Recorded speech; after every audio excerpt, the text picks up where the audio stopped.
Hello, welcome to the video. This is a video, and the video is gonna be every single Pulp song ranked from worst to best.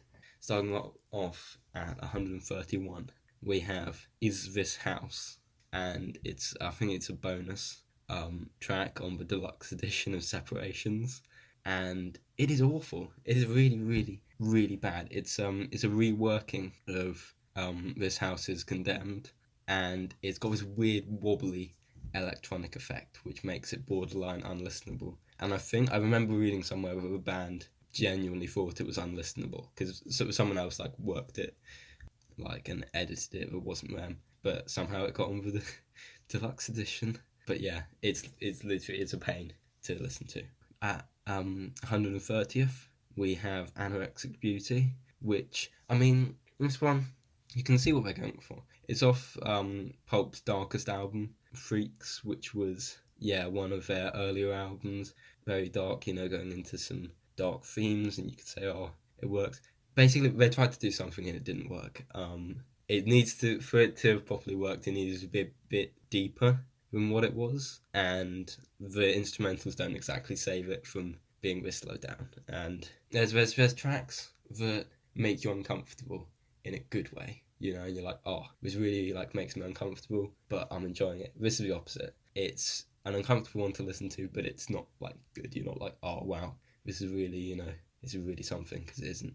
Next up we have Simultaneous. Can't really say much about this one, to be honest.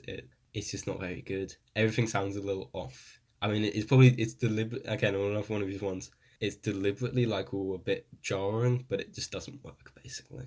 128, Dogs Are Everywhere. Some downright cringy lyrics on this one. It's just a very weird one. There's not much for safety. It's an alright tune. It's alright. But would I want to listen to it more than I had to? Not at all. 127 is Seductive Barry. Great name, don't get me wrong. Amazing name. But it's long. It's not got much of a direction or sense of real character or atmosphere or tone. It's got some nice bits. But to listen to this without at least doing a little skippy, a little jump forward a bit, just to get the boring bits out of the way, it's hard. It's not easy. And so, alright, but I couldn't really put it any higher.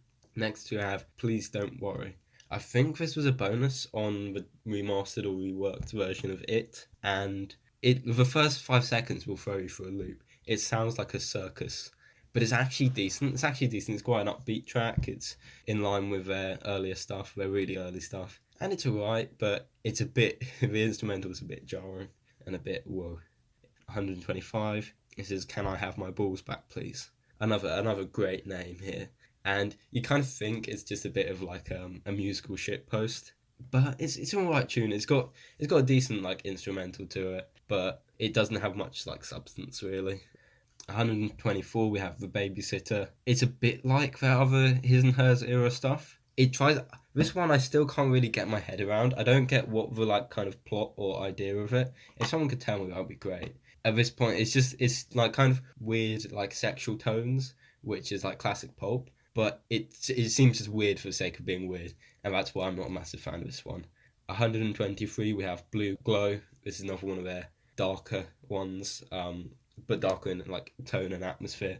Not so much lyrics. It's a bit of an eerie one, but it was the sound they perfected on other tracks, not this one. You can see what it's doing, but it doesn't really do it for me. 122 we have Roadkill. This one is a low point on an underrated album, We Love Life, and which is just a bit of a shame, because it just it meanders this way and that way, and it doesn't really pick up any pace or have any direction or any kind of thing that really makes it stand out as a good track. It's just a bit meh, and it's hard not to skip really, which is a bit of a shame. 121 is Space, and this one's quite funny. It's them just kind of messing around on a sound check. I'm pretty sure that's where it came from, and the first 30 seconds are really he's just messing around, he's just doing this weird alien voice, but then it starts building up into this really great instrumental, and it's actually a banging instrumental. And as a track, I can't really put it much higher because it is just a bit of a piss take, and it's not the best instrumental, but it's decent. is very decent, and yeah, it's definitely not bad by any means. But yeah, I would not have it higher than where it is. Okay, at 120 we have Sink or Swim. It's a decent little track. It's another one of their earlier ones, just a decent little number, nothing really outstanding about it. 119 we have Tomorrow Never Lies. I can see why they didn't pick this for a James Bond theme tune, which is why it was written, because it's just a bit sucky.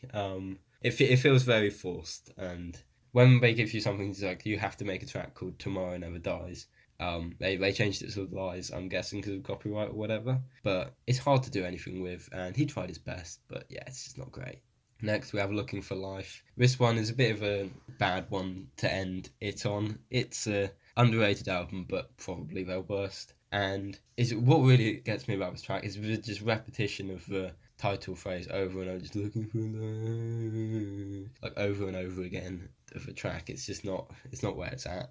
117 is My Erection, another incredible name. The names they had for the This Is Hardcore era stuff were incredible, and this one's actually not too bad. You just go into it thinking it's worse than it is. It's just kind of Jarvis messing around with a vocoder. I think it's a vocoder, stuff that makes the voice sound funny, and yeah, it's fun to listen to.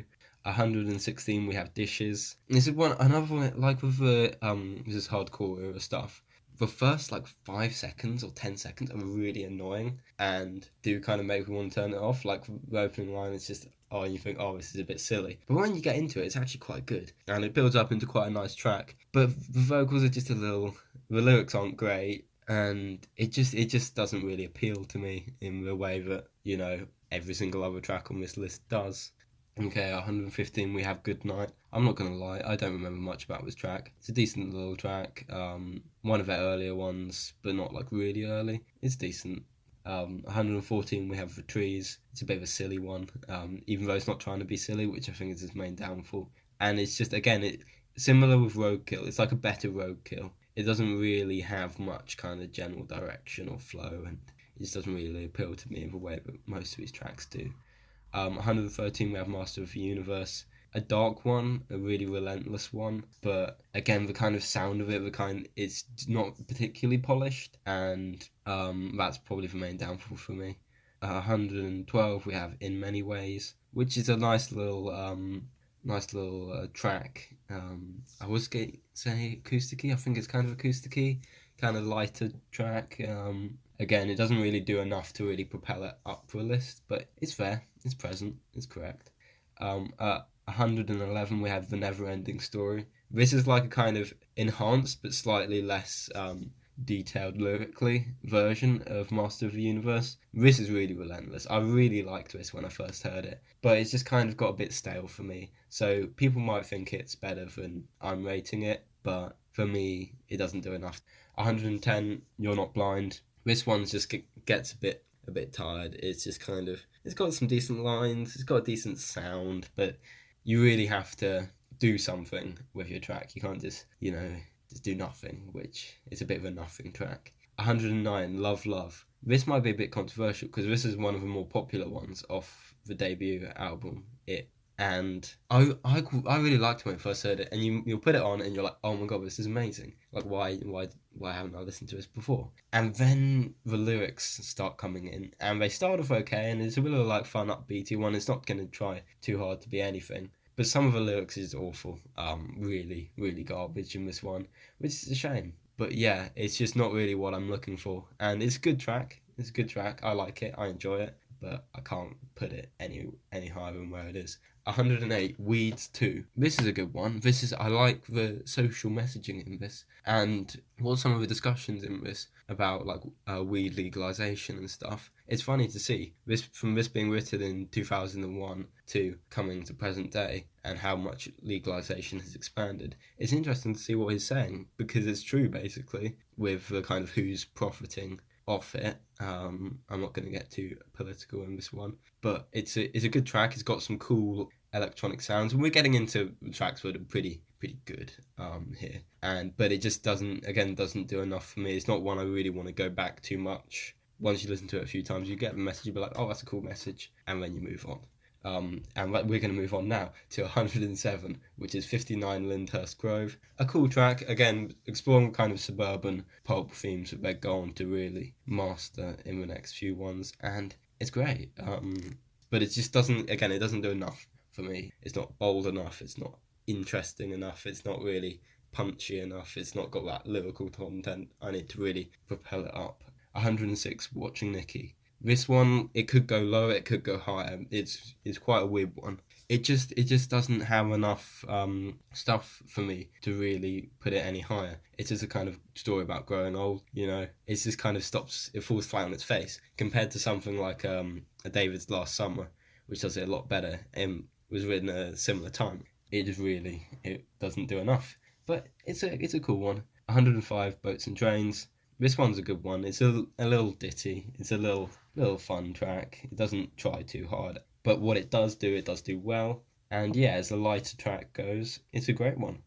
104 is Sunrise. Again, a great end to Pulp's era and their kind of career on We Love Life, and a kind of nice reflection. But again, it's got the problem ROADKILL had and the problem the Trees had, and it just kind of, it doesn't have that same energy and real, it doesn't have enough about it until you start getting to the end. Then it really, like, you're like, oh, they're really building something here. But it's too little too late, and so that's why I can't really put it any higher. 103 is Ladies Man. This is a good one. I like it.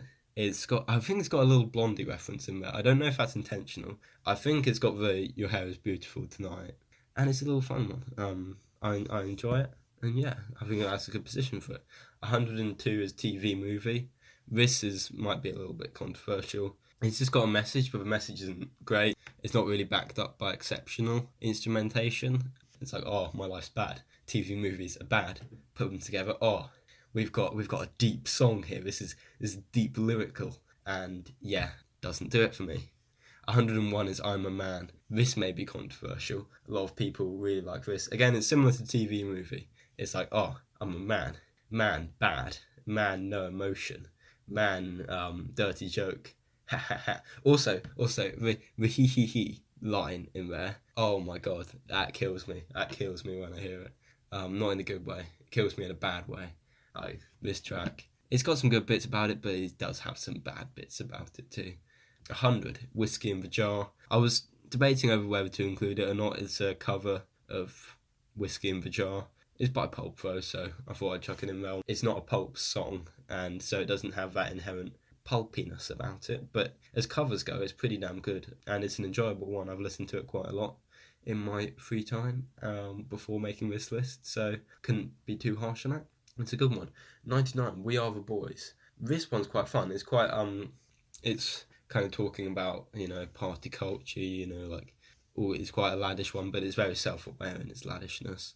But what I don't like is it's like at the end it switches to being we like were the boys, I think it goes, and that kind of annoys me because it's too self-aware. I think what I'm looking for in this track is for it to just be like, we are the boys, we don't care, and continue like that for the whole journey. I think if you removed the sense of self-awareness by the singer, so because this is like a character Jarvis is like playing, if you removed his sense of self-awareness, if that makes sense, and didn't have any like character progression, I think it would work a lot better. But that's just my opinion on the matter. But yeah, that bit does annoy me a bit. 98, we have A Little Soul. Again, it doesn't really do enough for me. It doesn't pack enough of a punch. It doesn't, like, when I'm listening to it, I'm thinking about tracks I'd rather be listening to in that situation. I may turn it around to it, and I did like it a lot more than I do now at one point, so I may warm back to it, but right now, nah. 97, Born to Cry. This one surprised me. It's on like some film soundtrack, and it's actually pretty good. It's quite simple in its messaging, but it works. It works very well, and it's quite a catchy one, and I would recommend it because this is one of the ones you probably haven't heard as much of. 96, Modern Marriage. I quite like this one. The like bridge and stuff, and the like walking down the aisle. I think that's very smart, and I like how it references all the other Pulp tracks. But in the actual music and the song, it again doesn't do enough for me. 95, 97, Lovers. This one's decent. And kind of again we're exploring the kind of I think it's the suburban themes are always merging into one. But yeah, it's a bit plodding along, but it goes to more places than the other ones, so that's why it belongs there. But it doesn't not going to blow you out of the water when you hear it. 94, Laughing Boy. Now we're getting to some seriously good tracks, because this one I like. I seriously like. I like just the kind of tone of it, what it's saying, and how it's kind of exploring like a complicated dynamic, and also some of the lyrics are just they're very witty and clever, so that's why it belongs there. 93 is We Can Dance Again. This is a simpler one, but it's catchy. It's got a great instrumental, and yeah, it's got a good energy about it, and I can appreciate that, and I'm appreciating it here. It has been appreciated. 92 is The Last Day of the Miners' Strike. I don't know why this was on hits. I don't know, someone might be able to tell me, but as far as I'm aware, that's the only place I was able to find it. Maybe it was like done as a like special thing, and it was like popular in some other way. But yeah, Last Day of the Miners' Strike is a decent song. I think the like Magna Carta references are a bit silly, and when you think about it, it doesn't really make much sense. But I can't really hate on it too much because it is a decent track. Okay, and this is a bit different. Number 91 and 90, we have 91, Death Comes to Town, 90, Death Goes to the Disco. These are very similar. I mean, they're just reworked versions of the other one. I prefer the disco version because I think it's got more interesting instrumentation. 89, Paula. This one's a bit simple. It's like, I don't like you, but I'm gonna go with you anyway. You know, where have we heard that story before? I mean, but it's alright. In what it does, it's quite good. So it has to be appreciated there.